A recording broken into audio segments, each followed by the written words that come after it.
Rosa, gerente regional da Emater do Território Vale do Guaporé.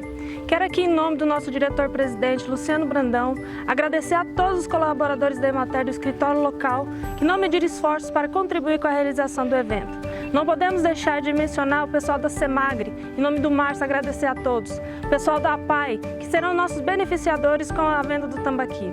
Não posso esquecer também de agradecer ao comércio local. Então, um grande abraço aí em nome do Moisés da Casa da Lavoura, que está aqui presente com a gente. Hoje o Festival do Tambaqui está sendo realizado em mais de 26 capitais do nosso Brasil, com o Distrito Federal. E dentro de Rondônia estamos atendendo em 30 municípios.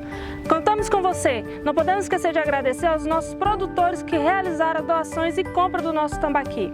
Hoje em São Francisco, 200 bandas foram comercializadas. Obrigado a todos!